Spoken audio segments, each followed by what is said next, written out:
Tout a commencé par une promesse d'enfance, faite face à la peur. Dans une banlieue paisible d'Australie, il a vu le temps voler la vitalité d'une personne qu'il aimait, et il a refusé de l'accepter comme une fatalité. Des décennies plus tard, depuis un laboratoire au cœur de l'école de médecine de Harvard, il allait proposer une hérésie radicale. Il affirmait que le vieillissement n'est pas une certitude naturelle, mais une maladie curable. Son travail visait à reprogrammer le code même de la vie, à remonter l'horloge biologique.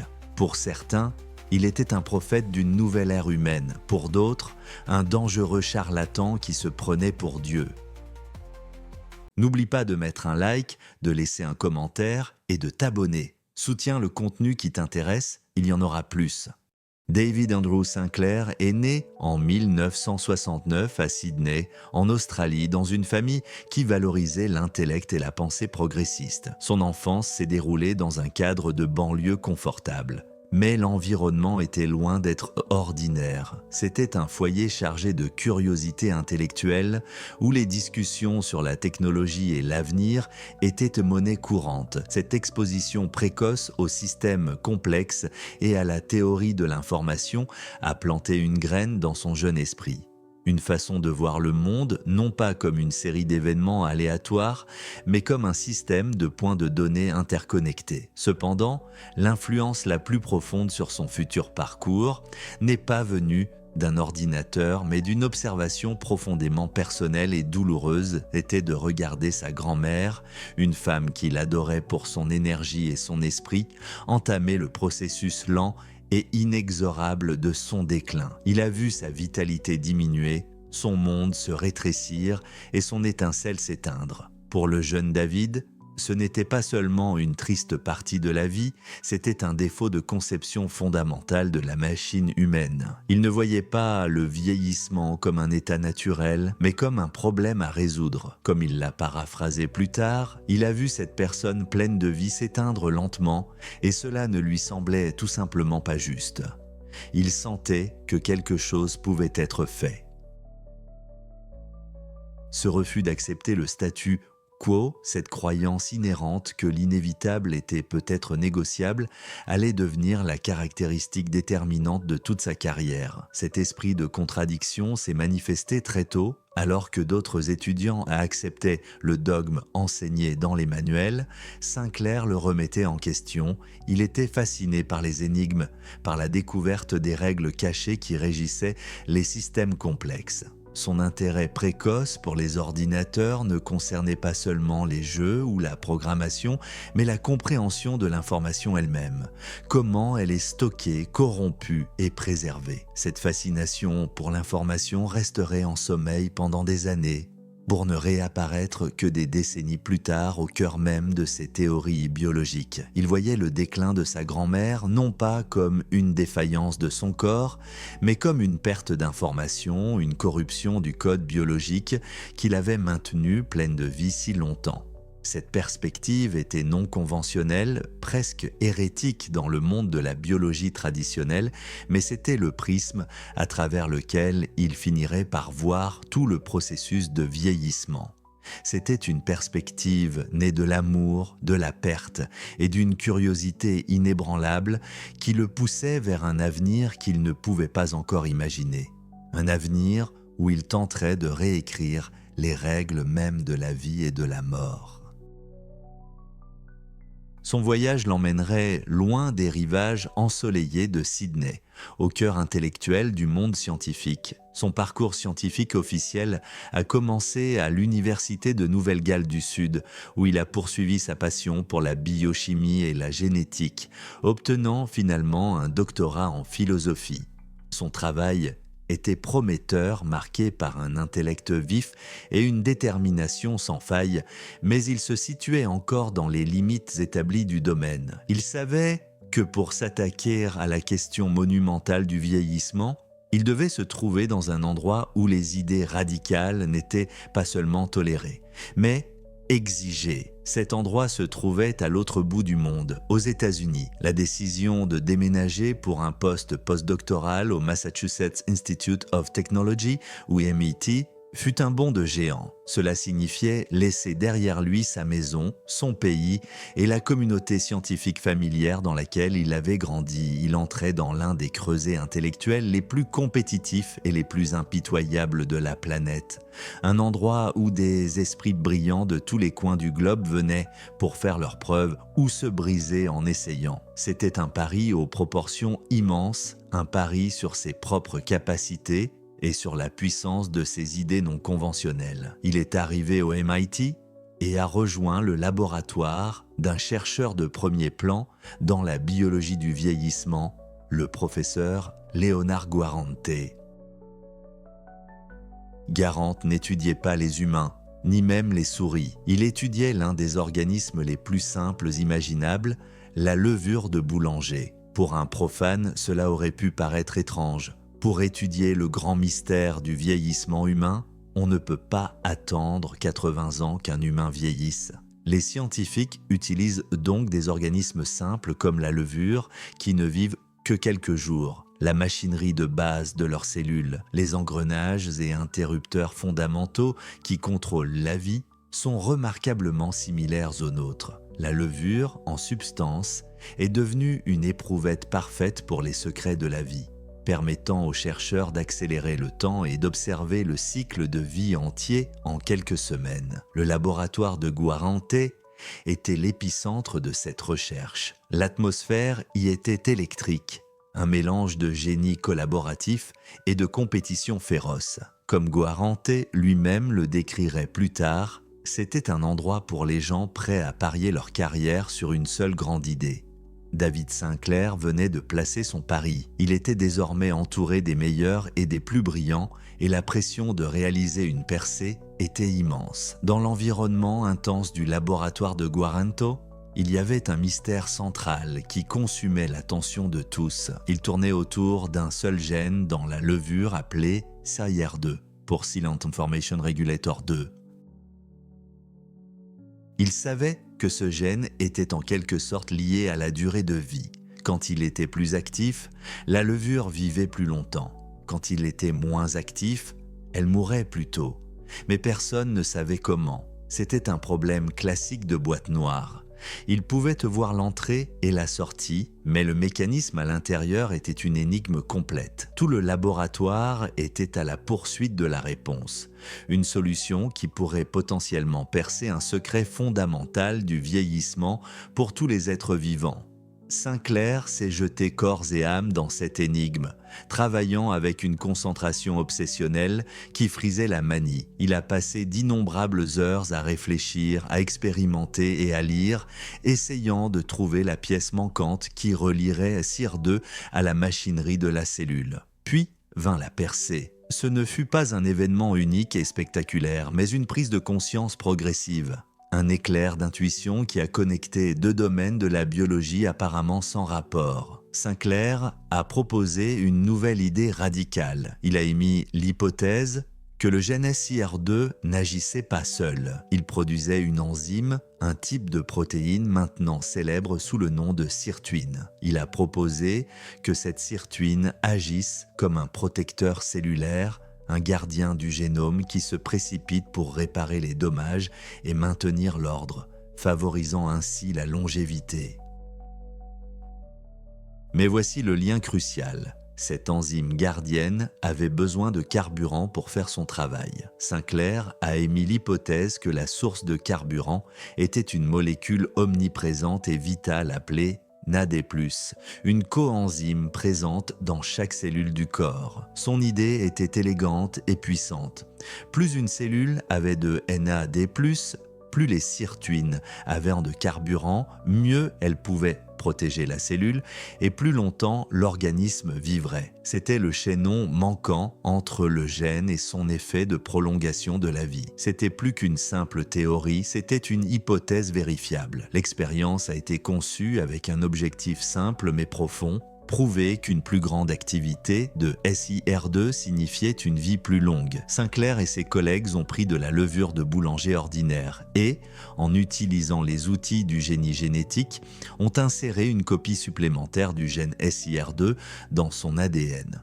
L'idée était de suralimenter les systèmes de défense naturelle de la levure, de donner à ces cellules un bataillon supplémentaire de gardiens sirtuines. Ils ont ensuite cultivé ces cellules de levure modifiées aux côtés de cellules normales et ont attendu, mesurant méticuleusement leur durée de vie. Le processus était laborieux, nécessitant une observation précise jour après jour. Au fur et à mesure que les données arrivaient, un schéma clair s'est dessiné, la levure normale suivait son cycle de vie attendu, vieillissant et mourant comme prévu. Mais la levure avec le gène SIR2 supplémentaire continuait de vivre. Le résultat final fut stupéfiant. La durée de vie de la levure génétiquement modifiée avait été augmentée de 30%, un chiffre ahurissant. C'était un résultat sans précédent, une démonstration claire et indéniable qu'un seul gène pouvait prolonger la vie de manière spectaculaire. Ils avaient, en un sens très réel, découvert un gène de longévité. Le sentiment dans le laboratoire était un mélange d'euphorie pure et d'incrédulité. Ils avaient regardé à l'intérieur de la boîte noire du vieillissement et trouvé l'un de ses interrupteurs principaux. La découverte a provoqué une onde de choc dans le domaine de la biologie et a catapulté David Sinclair d'un post-doctorant australien inconnu sous les feux des projecteurs scientifiques. Ils avaient trouvé un gène de longévité dans la levure. La découverte était monumentale, mais elle soulevait aussi une question à $1 milliard. Pourrait-on trouver une molécule, un médicament, capable d'actionner ce même interrupteur chez les humains? Avec le secret de la longévité de la levure percé à jour, David Sinclair est arrivé à la Harvard Medical School en l'an 2000 avec une mission singulière et audacieuse. Il a créé son propre laboratoire, un petit avant-poste de jeunes scientifiques ambitieux, alimentés par du café et une idée radicale. Leur objectif n'était plus de comprendre le vieillissement dans un organisme unicellulaire, mais de le contrôler chez l'être humain. La cible était SIRT1, l'équivalent humain du gène de longévité de la levure qu'il avait aidé à déchiffrer. Sinclair était convaincu qu'il existait quelque part une clé chimique, une molécule capable d'activer ce gène protecteur à volonté, sans avoir besoin d'un régime extrême ou de privation. C'est ainsi qu'a commencé la chasse à un activateur, une tâche monumentale qui s'apparentait à la recherche d'un seul grain de sable sur toutes les plages du monde. Le laboratoire a entamé la routine éreintante du criblage à haut débit, testant des dizaines de milliers de molécules différentes contre l'enzyme SIRT1.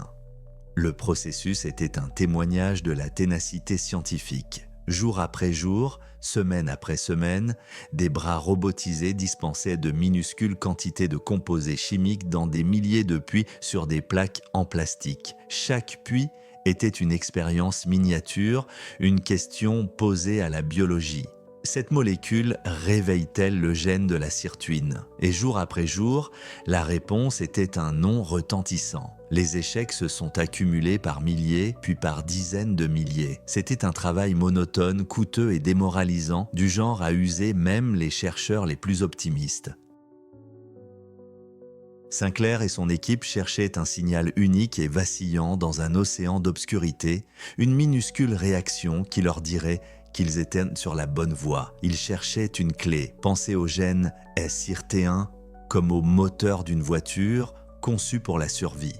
Normalement, il tourne juste au ralenti, mais en période de stress comme le jeûne ou l'exercice, il rugit, protégeant le corps. Le groupe de Sinclair cherchait un composé qui pourrait agir comme une clé dans ce contact, une molécule qui pourrait allumer le moteur, vous donnant les avantages du stress sans les difficultés. Puis un jour, la percée est venue du membre le plus jeune du laboratoire. Un doctorant en train de passer une autre plaque de composé a remarqué une anomalie. Un puits brillait beaucoup plus que les autres, indiquant un pic massif d'activité de SIRT1. C'était un succès, un signal puissant et sans ambiguïté qu'une molécule spécifique suralimentait l'enzyme de longévité. Ils ont vérifié les résultats, puis les ont vérifiés à nouveau. C'était réel. La molécule s'appelait resveratrol et quand ils ont cherché sa source, ils pouvaient à peine en croire leur chance. C'était un polyphénol, un composé naturel trouvé dans la peau des raisins rouges. La découverte n'était pas seulement une victoire scientifique, c'était un rêve marketing. Le lien immédiat avec le vin rouge était irrésistible et explosif.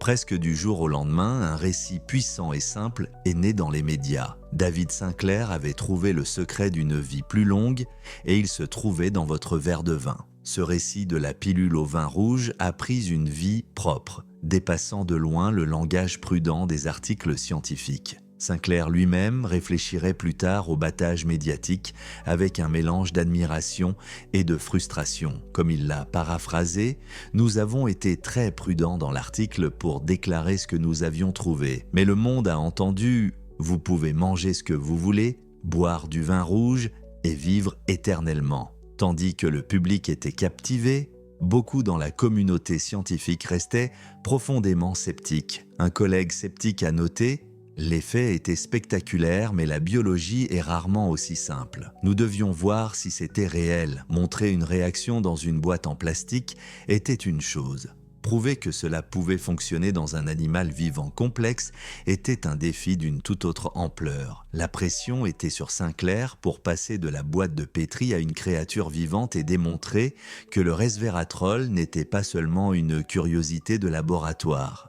L'expérience cruciale a commencé. L'équipe de Sinclair a pris un groupe de souris d'âge moyen et les a soumises à un régime riche en graisse, l'équivalent pour une souris d'une personne ne mangeant que de la restauration rapide. Comme prévu, le groupe de contrôle de souris a pris un poids considérable. Elles sont devenues obèses, ont développé des signes de diabète et de maladie du foie et sont devenues léthargiques et malades. Leur durée de vie a été raccourcie, une conséquence prévisible de leur mode de vie malsain. Mais le deuxième groupe de souris a reçu le même régime malsain avec un ajout crucial, une forte dose de resveratrol mélangée à leur nourriture. Ce qui s'est passé ensuite était stupéfiant et allait devenir une légende scientifique. Ces souris aussi ont grossi. Elles étaient tout aussi obèses que le groupe de contrôle. Mais c'est là que les similitudes s'arrêtaient. Les souris nourries au resveratrol sont restées métaboliquement impeccables. Leur glycémie était normale, leur foie était sain. Et elles ne présentaient aucun des signes de maladie qui affligeaient leurs homologues. Plus que ça, elles étaient énergiques. Lorsqu'on les plaçait sur un petit tapis roulant, elles couraient 2 fois plus loin que les souris saines et minces d'un groupe au régime normal. Elles étaient, en effet, grosses, mais incroyablement en forme. Elles avaient tous les inconvénients de l'obésité sans aucune des conséquences mortelles. Et surtout, elles ont vécu beaucoup plus longtemps, bénéficiant d'une durée de vie comparable à celle des souris saines et minces. Elles avaient apparemment déjoué la mort, dissociant un régime alimentaire terrible de ses conséquences fatales. Les données ça a été presque trop belles pour être vraies.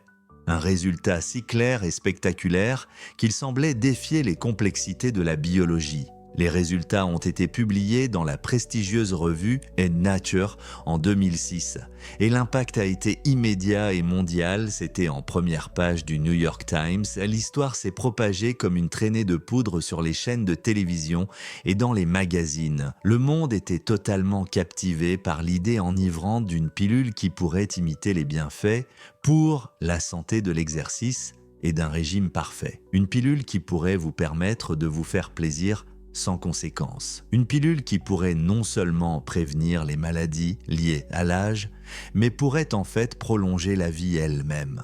L'étude sur les souris a transformé le resveratrol d'une curiosité chimique en un phénomène mondial et a catapulté David Sinclair, d'un professeur respecté de Harvard, au rang de superstar scientifique international. Le travail tranquille dans le laboratoire venait d'exploser sur la scène mondiale. Sentant l'opportunité monumentale, Sinclair et ses partenaires savaient qu'ils devaient agir vite. La découverte était trop importante pour rester confinée aux articles universitaires. En 2004, avant même la publication de la célèbre étude sur les souris, il a cofondé Certris Pharmaceuticals.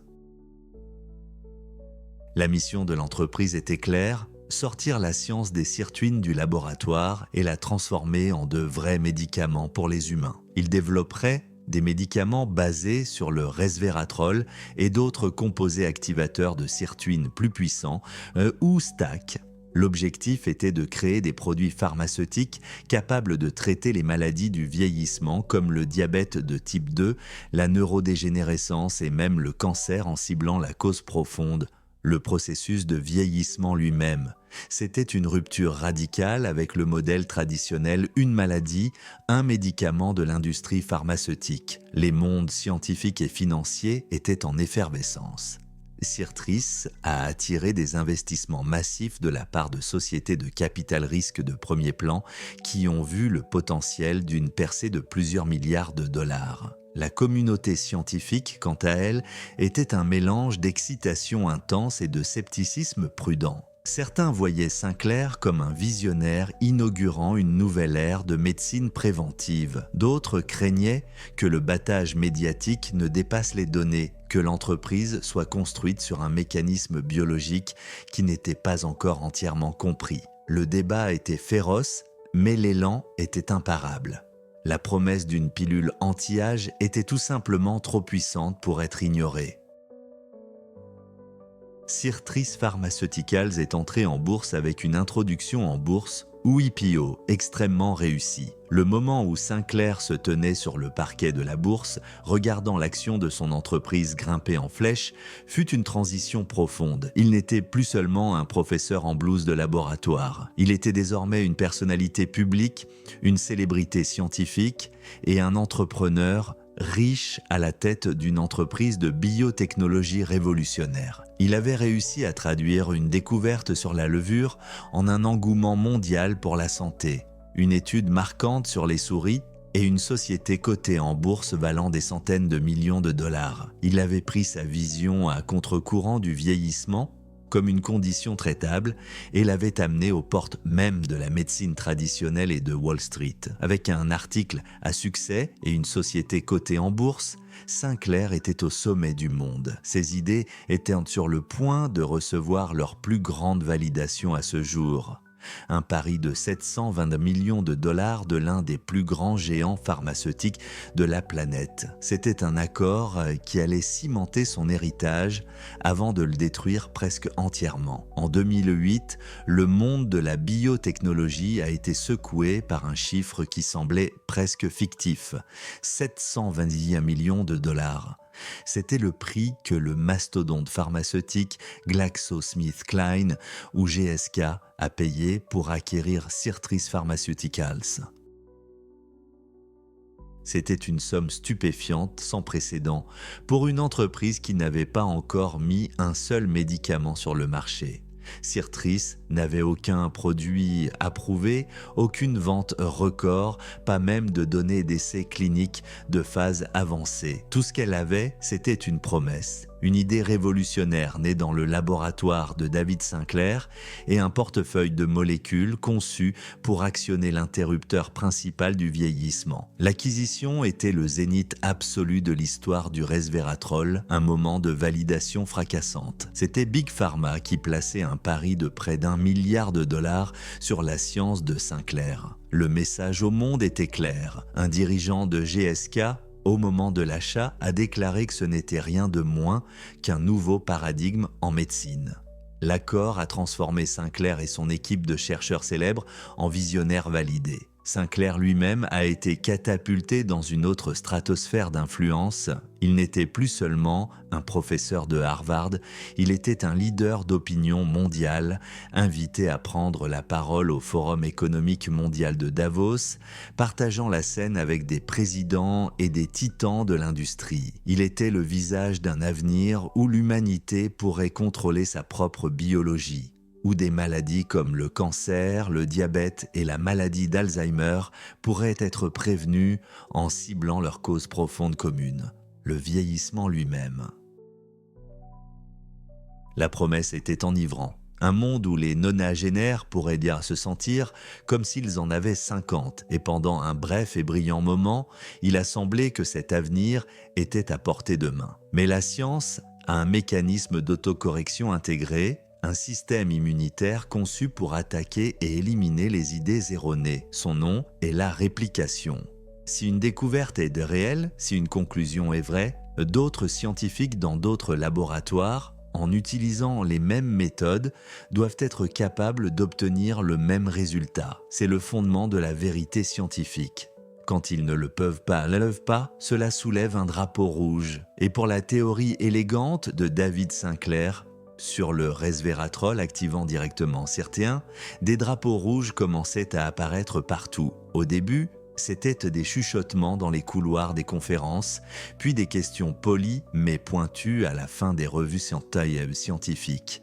Des laboratoires respectés, sans aucun intérêt financier dans le résultat, publiaient des articles rapportant leur échec à répliquer la découverte fondamentale de Sinclair. Ils ne parvenaient tout simplement pas à montrer que le resveratrol était la clé chimique directe qui allumait le moteur CYRT1.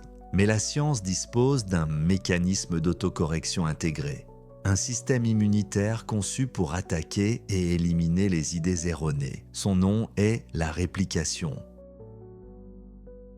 Si une découverte est réelle, si un résultat est vrai, d'autres scientifiques dans d'autres laboratoires, en utilisant les mêmes méthodes, doivent être capables d'obtenir le même résultat. C'est le fondement de la vérité scientifique. Lorsqu'ils n'y parviennent pas, cela tire la sonnette d'alarme. Et pour l'élégante théorie de David Sinclair sur le resveratrol activant directement la CYRT1, les signaux d'alarme commençaient à surgir de partout. Au début, ce furent des chuchotements dans les couloirs des conférences, puis des questions polies mais pointues à la fin des revues scientifiques. Des laboratoires respectés, sans aucun intérêt financier dans le résultat, publiaient des articles rapportant leur échec à répliquer la découverte fondamentale de Sinclair. Ils ne parvenaient tout simplement pas à montrer que le resveratrol était la clé chimique directe qui allumait le moteur CYRT1.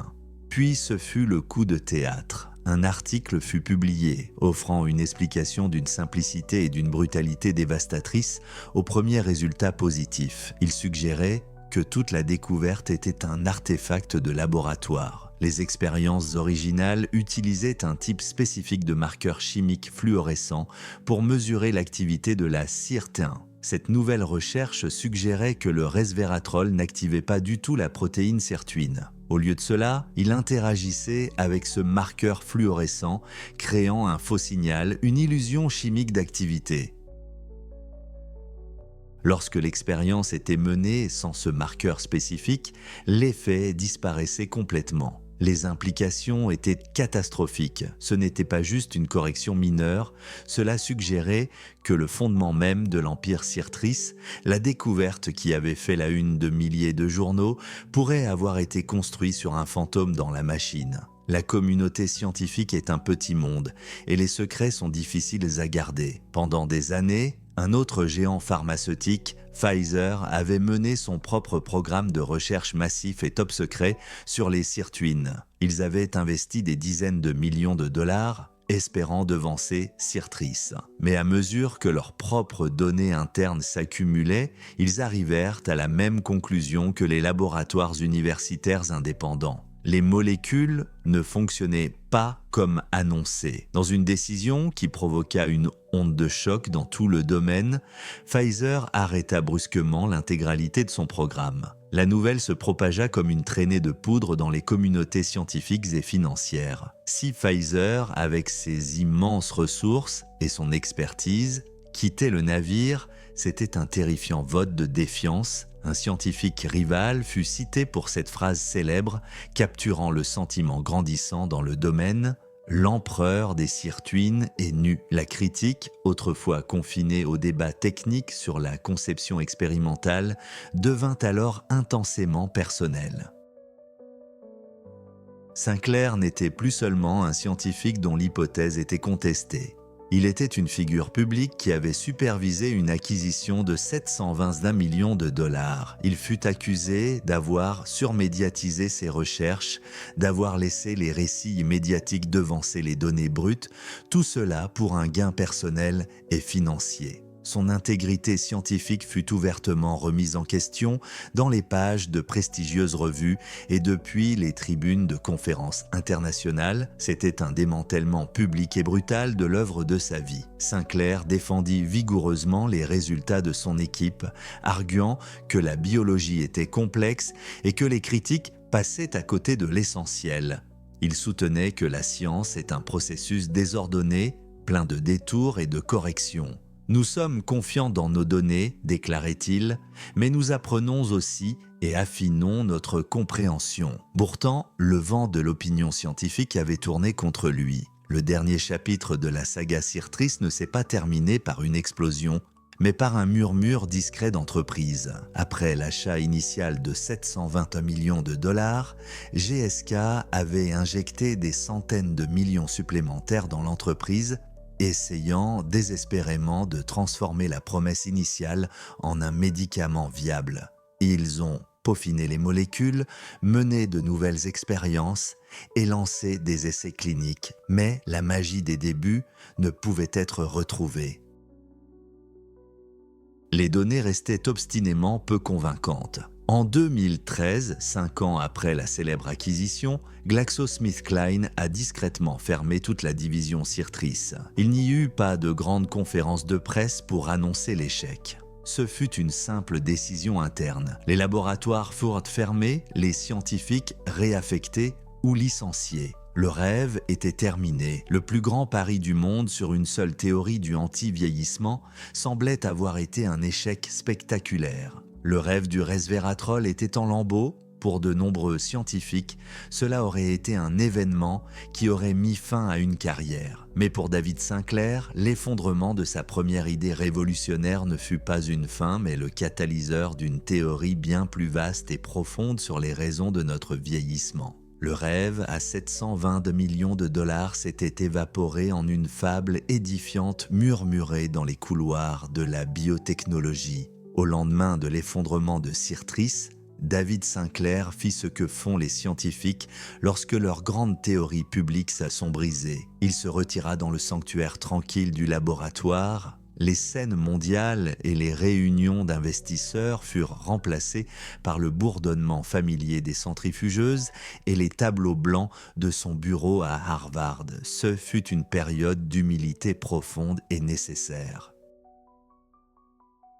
Il s'était approché du soleil de plus près que presque n'importe quel biologiste de sa génération et s'était brûlé les ailes. L'échec public força une intense période d'introspection. L'idée simple et élégante de basculer un seul interrupteur principal du vieillissement avec une molécule de vin rouge s'était avérée, au mieux, incomplète. Et, au pire, un artefact trompeur. Il était maintenant confronté à la question la plus redoutable de sa carrière. Si ce n'était pas la réponse, quelle était-elle? Il devait être prêt à démolir son propre temple intellectuel, brique par brique, et à inspecter chaque fondation défectueuse. Cela exigeait d'admettre que le problème du vieillissement était beaucoup plus complexe qu'il ne l'avait initialement proposé. Il ne s'agissait pas d'un seul gène, d'une seule enzyme ou d'une seule voie. L'épreuve était tout autour de lui, dans chaque organisme vieillissant. C'était une défaillance systémique, un chaos lent et insidieux qui affectait chaque tissu et chaque cellule. C'était une perte d'ordre, une descente dans le bruit biologique. Le défi n'était plus de trouver une simple clé chimique, mais de concevoir une nouvelle théorie unificatrice qui pourrait expliquer ce processus universel de déclin depuis sa base. Il avait besoin d'une nouvelle carte du territoire, car l'ancienne l'avait mené au bord du précipice. La percée est venue d'un changement radical de perspective. Pendant des décennies, le dogme central de la recherche sur le vieillissement s'est concentré sur le code génétique lui-même. La théorie dominante était que le vieillissement résultait de l'accumulation de mutations ou d'erreurs dans la séquence d'ADN. C'était comme un livre qui, au fil de nombreuses lectures, accumulait des fautes de frappe jusqu'à ce que les phrases deviennent du charabia. Mais Sinclair commença à soupçonner que ce n'était pas le bon endroit où chercher. Après tout, on pouvait cloner un animal âgé et en créer un jeune à partir de son ADN. Le code lui-même, l'information fondamentale, était encore largement intacte. Le problème n'était pas le livre, raisonna-t-il, le problème était le lecteur. Il a complètement réorienté son attention du matériel du génome vers le logiciel qui le lit, l'épigénome, le système complexe de protéines et de marqueurs chimiques qui indiquent à chaque cellule quels gènes activer et lesquels désactiver, définissant ainsi son identité même. Ce pivot a donné naissance à son œuvre maîtresse, la théorie de l'information sur le vieillissement. En son cœur, la théorie est d'une simplicité dévastatrice. Le vieillissement, a proposé Sinclair, est une perte d'information. Non pas la perte d'information génétique, mais la perte d'informations épigénétiques. Il a développé une métaphore puissante pour l'expliquer. Imaginez que votre ADN est un CD numérique parfait et flambant neuf, contenant le plan sans faille pour construire une version jeune et saine de vous-même. L'épigénome est le laser qui lit le CD. Quand vous êtes jeune, le laser lit les bonnes pistes avec précision, jouant la belle musique de la fonction cellulaire juvénile. Une cellule du foie joue la chanson du foie, une cellule de la peau joue la chanson de la peau, et ainsi de suite. Chaque cellule connaît sa partition et la joue parfaitement. Le concert de la vie est en parfaite harmonie. Mais la vie est un processus dommageable. Les rayons cosmiques, la lumière du soleil, l'exposition aux produits chimiques et même le simple fait de vivre créent des ruptures et des rayures constantes à la surface de ce CD. Ce sont des ruptures physiques dans le brin d'ADN. Lorsque ces dommages se produisent, l'équipe de réparation d'urgence du corps est dépêchée. Et les ingénieurs en chef de cette équipe sont les sirtuines. Celles doivent abandonner leur travail quotidien de direction du laser et de lecture de la musique. Au lieu de cela, elles se précipitent sur le site de la rayure pour polir et réparer les dommages physiques du CD lui-même. C'est une priorité de vie ou de mort. La cellule doit réparer l'ADN cassé ou risquer une défaillance catastrophique ou un cancer. Les sirtuines sont incroyablement doués pour ce travail de réparation d'urgence. Le problème, a théorisé Sinclair, est ce qui se passe après la réparation. Dans le chaos de l'urgence, les sirtuines ne retournent pas toujours à leurs postes attitrés.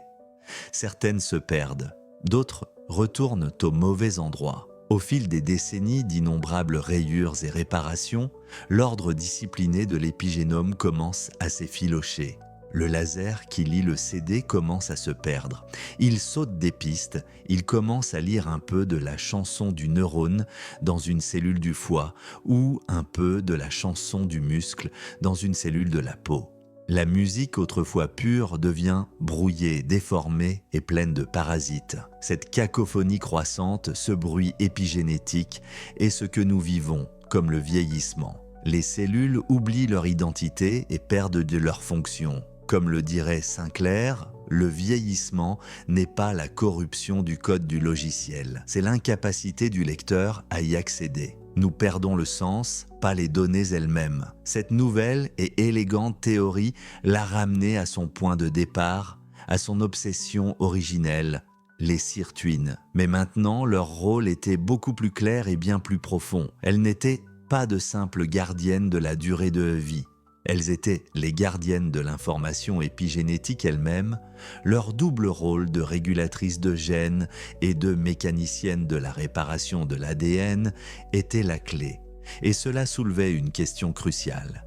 De quoi ces gardiennes héroïques avaient-elles besoin pour faire leur travail ? Quel était le carburant qui alimentait leur travail acharné de polissage du CD et de direction de la musique? La réponse était la même que celle qu'il avait identifiée lors de ses expériences sur la levure à l'Institut de technologie du Massachusetts. Une minuscule molécule vitale appelée nicotinamide, adénine dinucléotide, ou NAD+, lui. Et d'autres scientifiques ont commencé à observer une corrélation frappante et indéniable. En vieillissant, nos niveaux cellulaires de NAD+, chutent de façon spectaculaire. Le déclin est dramatique et implacable. Lorsqu'une personne atteint la quarantaine, elle a environ la moitié de la quantité de NAD+ qu'elle avait dans sa jeunesse. Sans carburant suffisant, les sirtuines ne peuvent tout simplement pas suivre. Elles deviennent surchargées et inefficaces. Elles doivent te faire un choix terrible. Répare-t-elle la nouvelle rayure sur le CD ou continue-t-elle à faire jouer la musique clairement? Avec un carburant qui s'amenuise, elles ne peuvent pas faire les deux efficacement. Le bruit épigénétique devient de plus en plus fort. La musique de la jeunesse se fond dans les parasites de la vieillesse. Cette prise de conscience a constitué la base d'une nouvelle hypothèse beaucoup plus robuste. L'objectif n'était plus de trouver une molécule synthétique qui pourrait appuyer artificiellement sur la pédale d'accélérateur des sirtuines, comme on le pensait autrefois pour le resveratrol. Le nouvel objectif était beaucoup plus fondamental, simplement remplir le réservoir de carburant.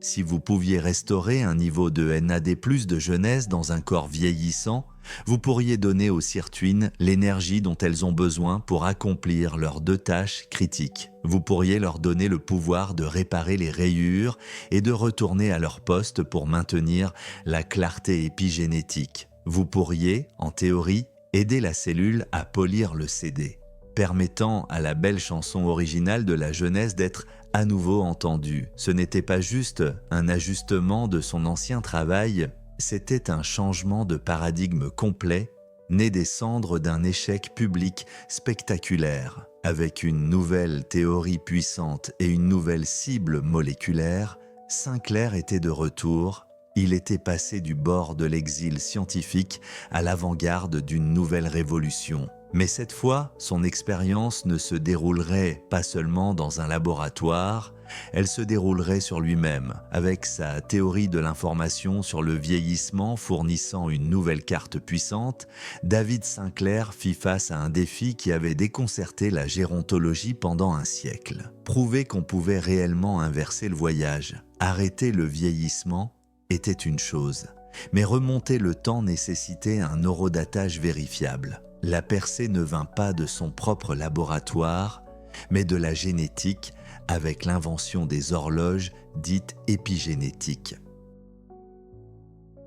Ces tests révolutionnaires et initiés par des scientifiques comme Steve Horvat pouvaient analyser les marqueurs chimiques sur l'ADN d'une personne pour déterminer son âge biologique, qui différait souvent de manière spectaculaire de son âge chronologique. C'était comme avoir enfin un outil de diagnostic capable de lire le logiciel de la cellule, pas seulement le matériel. Pour Sinclair, c'était la pièce manquante. Il avait maintenant un moyen de mesurer si ses interventions ne faisaient pas que ralentir l'accumulation d'erreurs, mais les effaçait activement. Armé d'un moyen de mesurer le succès, le laboratoire de Sinclair se prépara à franchir son étape la plus radicale à ce jour. La cible n'était plus seulement de stimuler les sirtuines, mais d'effectuer un redémarrage complet du système. Ils se sont tournés vers la découverte de Shinya Yamanaka, lauréat du prix Nobel, un ensemble de 4 gènes connus sous le nom de facteurs de Yamanaka qui pouvaient prendre n'importe quelle cellule adulte comme une cellule de la peau et rembobiner son développement jusqu'au stade de cellules souches pluripotentes, l'équivalent d'une ardoise vierge pour le corps. L'expérience était comme trouver un bouton de réinitialisation d'usine pour les cellules.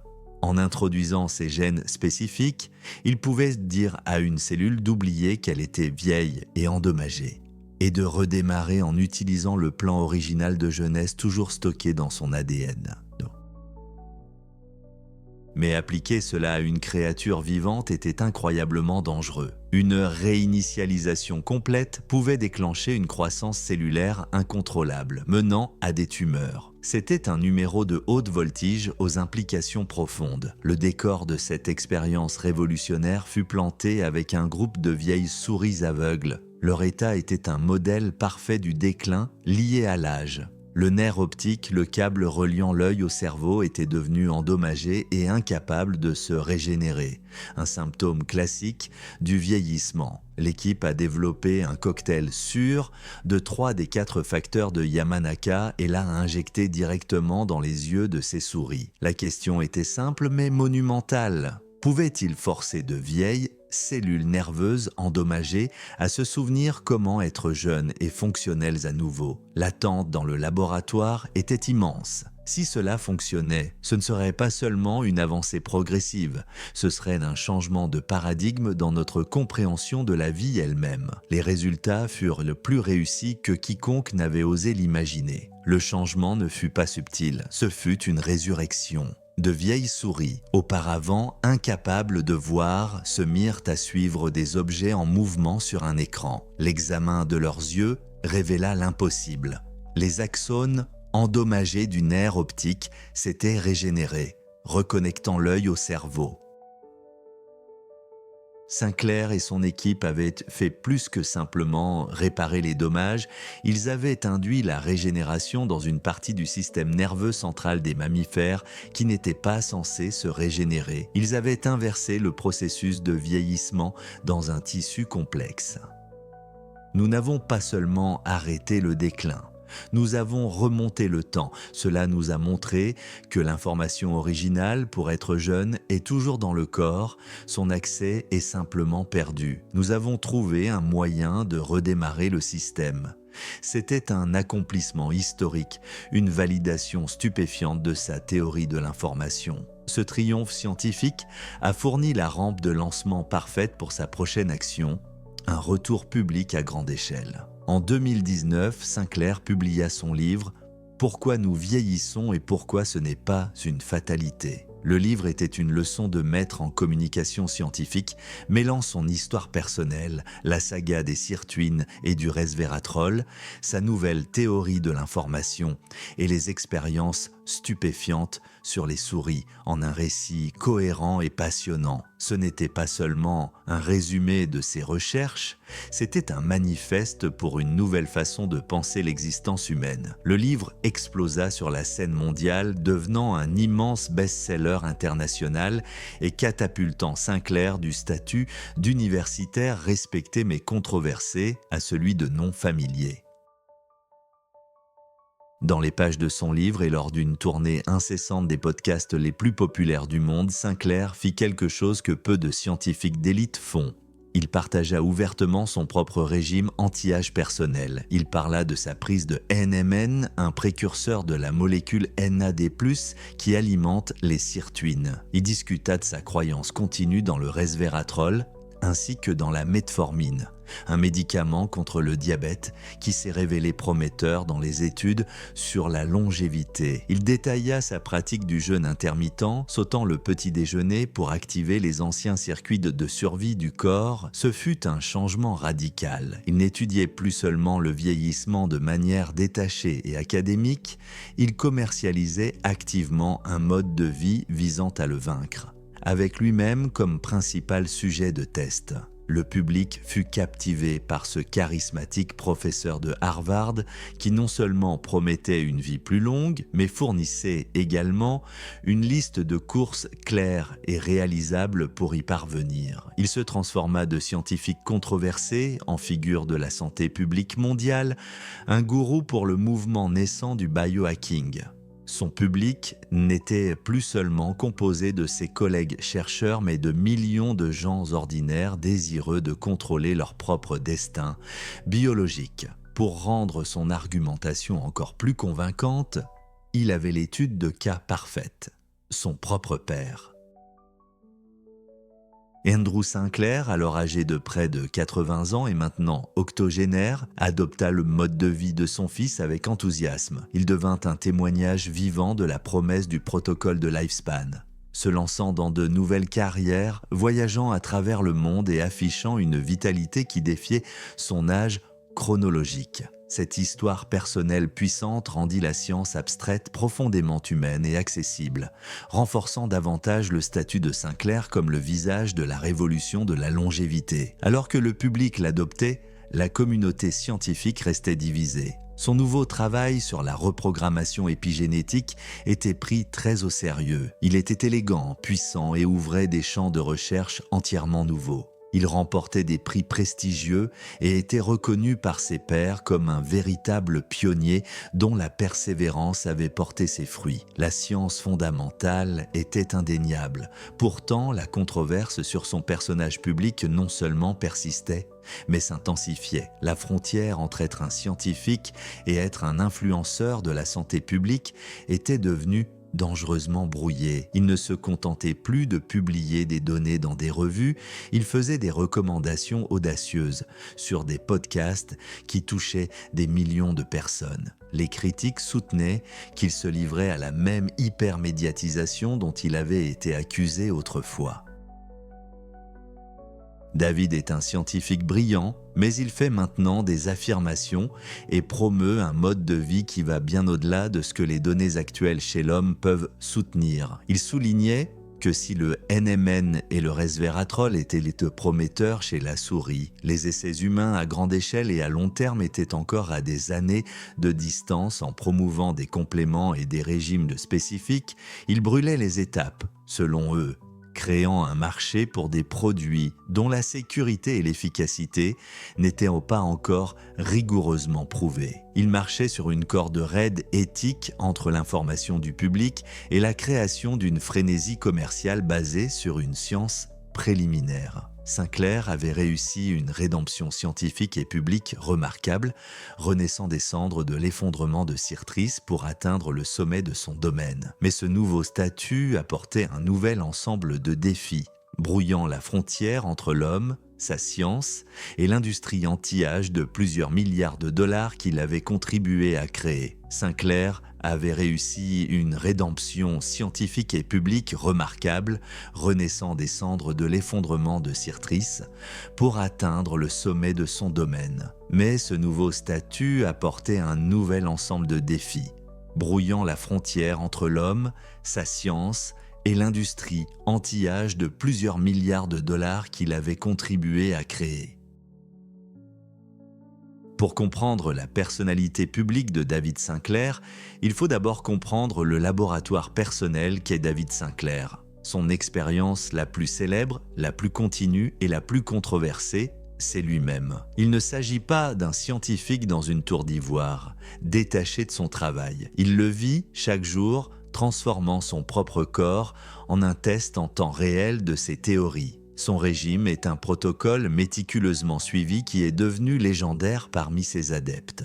Il commence avant l'aube, souvent avec un simple verre d'eau chaude citronnée, renonçant à un petit déjeuner traditionnel dans le cadre d'un jeûne intermittent. Vient ensuite le cocktail de molécules qu'il a contribué à rendre célèbre, environ 1 gramme de NMN pour augmenter les niveaux de NAD+, un autre gramme de resveratrol et une dose sur ordonnance de metformine, un médicament contre le diabète qui, selon lui, imite certains des effets de la restriction calorique. Son alimentation est majoritairement à base de plantes, évitant le sucre et la plupart des viandes. Et sa routine d'exercice est constante et variée, conçu pour maintenir la masse musculaire et la santé cardiovasculaire. Ce mode de vie tout entier est une expérience vivante et respirante sur un seul sujet. Il mesure régulièrement des dizaines de biomarqueurs, des niveaux de cholestérol aux marqueurs d'inflammation et utilise des horloges épigénétiques pour suivre son propre âge biologique, qu'il prétend être inférieur de plus de 10 ans à son âge chronologique.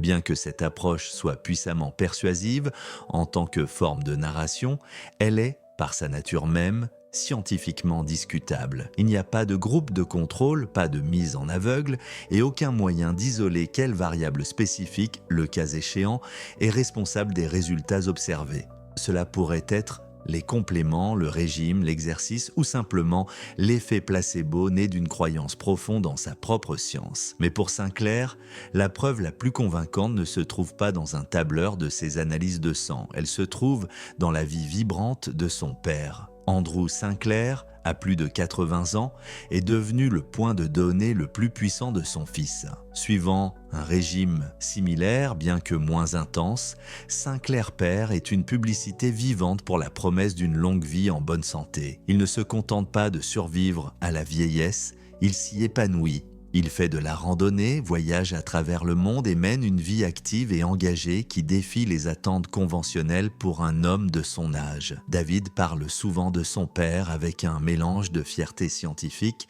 et d'amour profond. Il a expliqué un jour « Il était mon héros et aussi mon meilleur point de données. Le voir s'épanouir est ce qui me motive. » Cette anecdote unique, émouvante et profondément personnelle transcende la complexité de la biologie moléculaire et touche un désir humain universel. Passer plus d'années en bonne santé avec les gens que nous aimons. Elle transforme un débat scientifique abstrait en une histoire tangible et pleine d'espoir. Cette mission personnelle est ancrée dans une position philosophique aussi radicale que sa science. Pour Sinclair, le vieillissement n'est pas un processus naturel et inévitable à accepter avec grâce. Il rejette fondamentalement cette prémisse. Au lieu de cela, il définit le vieillissement comme une maladie.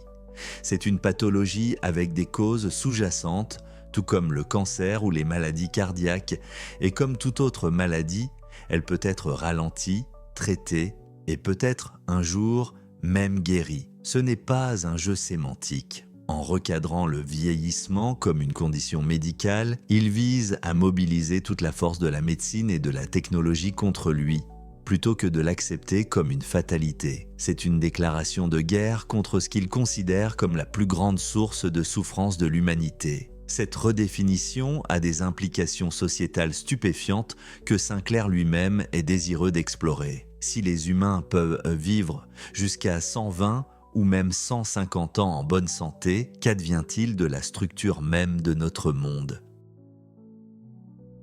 La retraite et les pensions deviennent-elles des concepts obsolètes ? Une carrière dure-t-elle un siècle ? Le vœu de « jusqu'à ce que la mort nous sépare » prend-il un sens nouveau et terrifiant ? Et surtout, une planète aux ressources limitées peut-elle supporter une population où personne ne cède la place à la génération suivante ? Ce sont les questions monumentales auxquelles son travail nous oblige à faire face, déplaçant la conversation du laboratoire au Parlement et au centre du débat philosophique. Face à ces défis de taille, Sinclair propose une vision optimiste qu'il appelle le dividende de la longévité. Il soutient que les critiques passent à côté de l'essentiel. Le but n'est pas simplement d'ajouter plus d'années fragiles et malades à la fin de la vie. Comme il le dit, « Mon but n'est pas de faire vivre les gens éternellement.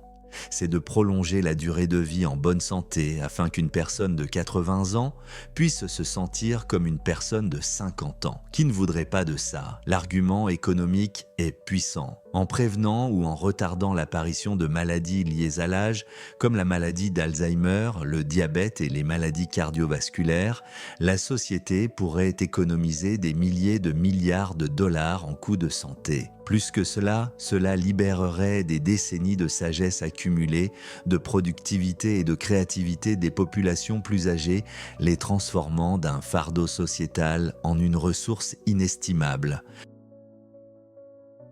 Pourtant, en devenant l'évangéliste le plus en vue de la longévité au monde, Sinclair est également devenu sa plus grande cible. Au sein de la communauté scientifique, les critiques sont constantes et souvent vives. Beaucoup de ses pairs respectent ses recherches fondamentales, mais grimacent devant ses déclarations publiques. Ils l'accusent d'être un bonimenteur, de faire des affirmations qui vont bien au-delà des données humaines disponibles. La transition de la souris à l'homme est notoirement difficile et les critiques s'alliés soutiennent qu'il est irresponsable de recommander des compléments spécifiques au public en se basant principalement sur des études animales. Il a été qualifié de vendeur d'huile de serpent par certains. Un scientifique qui a brouillé la ligne entre la recherche rigoureuse et la promotion commerciale.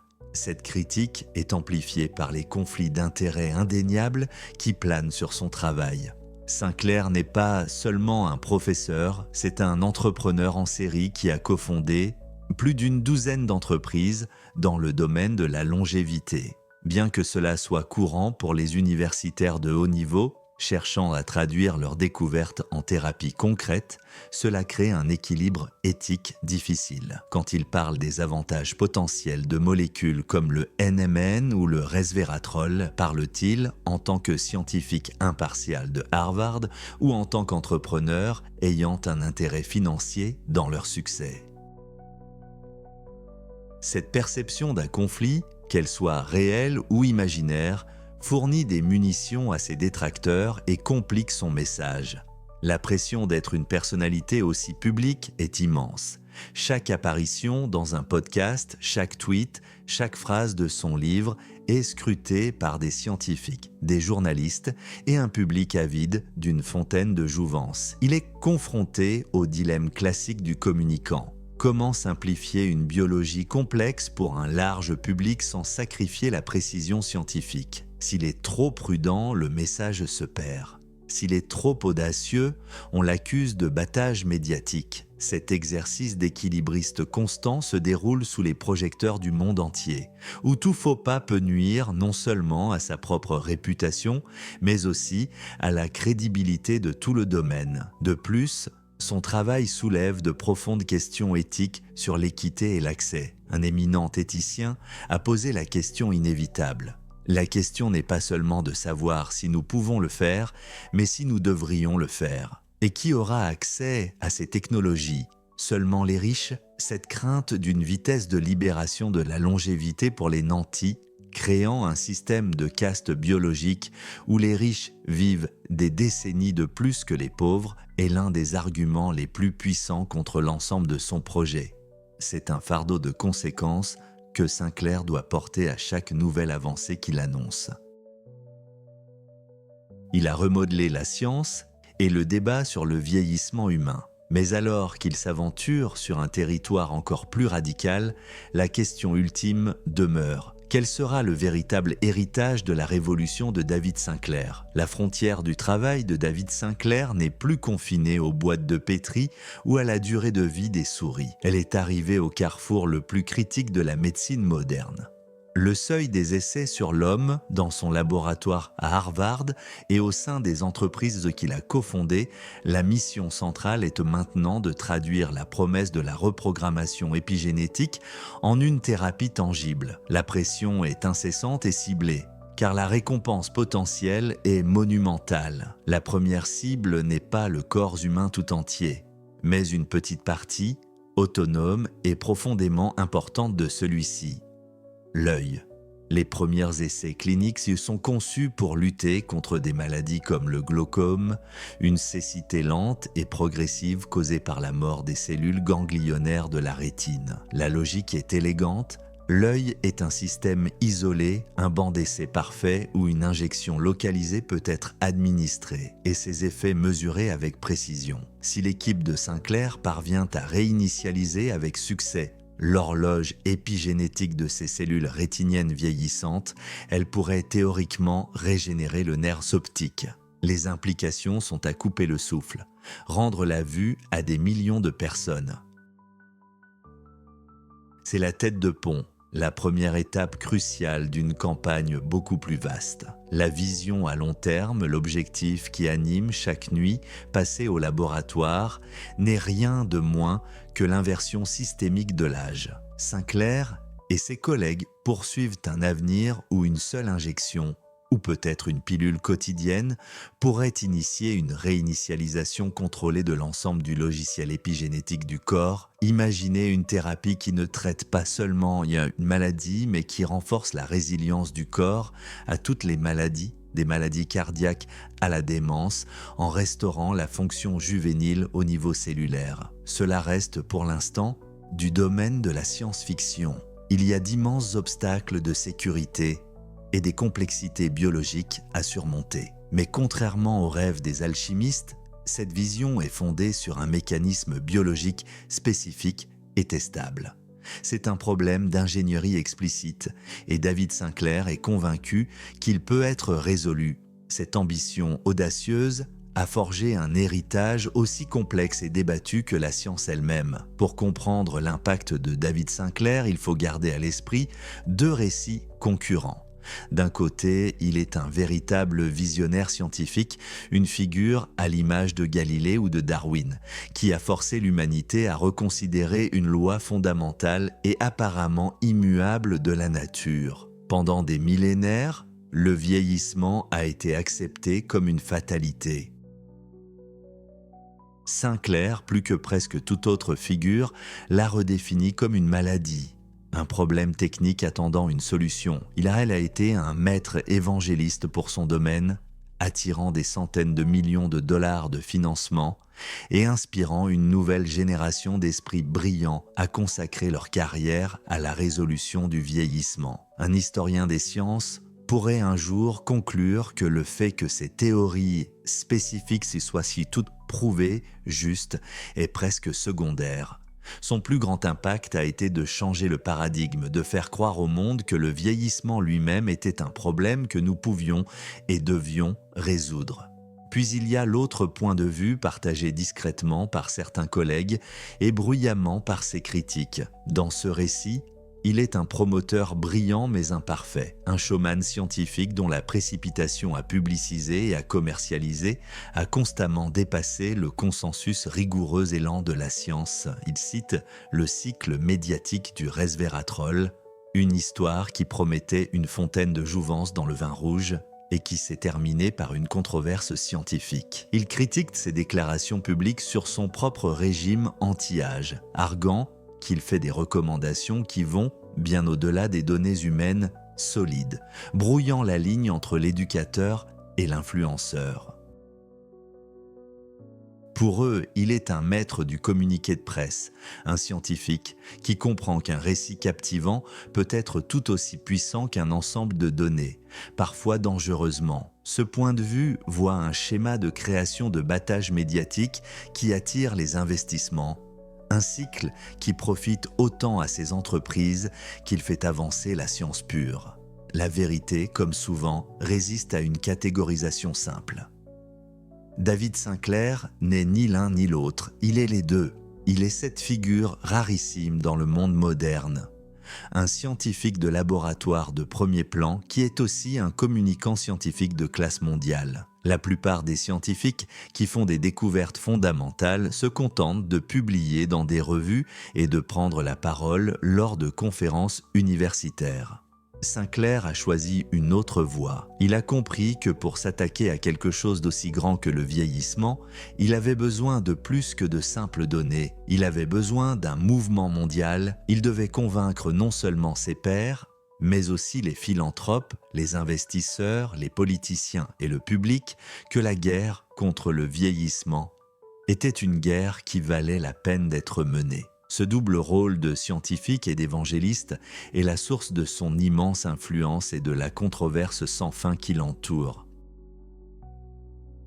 En fin de compte, si David Sinclair et les scientifiques de son domaine réussissent, ils auront fait bien plus que créer une nouvelle classe de médicaments. Ils auront conçu un nouveau type d'humanité et le monde qu'ils construisent est un monde où la période de la vie définie par la vigueur, la créativité et la santé est considérablement étendue. Il a souvent dit, paraphrasant sa conviction fondamentale, « Je crois que la première personne qui vivra jusqu'à 150 ans est déjà né. Mon travail est de faire en sorte que ce voyage soit sûr et sain. » Cette seule phrase résume un avenir aux conséquences qui changeront le monde. Elle soulève de profondes questions sur les carrières, les structures familiales, la retraite et le sens même d'une vie humaine. Elle nous oblige à affronter les immenses défis éthiques et sociétaux qui accompagneraient le découplage de la vie humaine de sa chronologie traditionnelle pour le meilleur et pour le pire. D'un laboratoire à Sydney s'interrogeant sur sa grand-mère,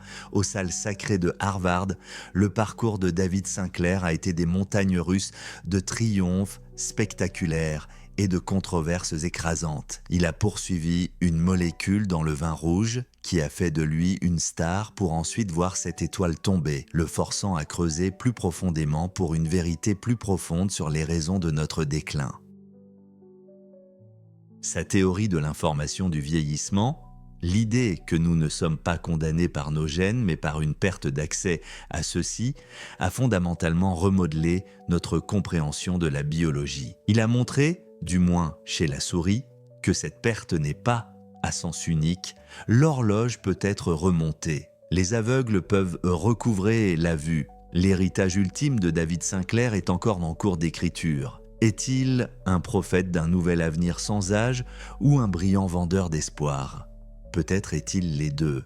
Mais son défi incessant à l'inévitabilité du vieillissement nous a tous forcés à envisager une possibilité stupéfiante, que la fin de notre jeunesse ne soit plus la fin de l'histoire, mais simplement la fin du commencement.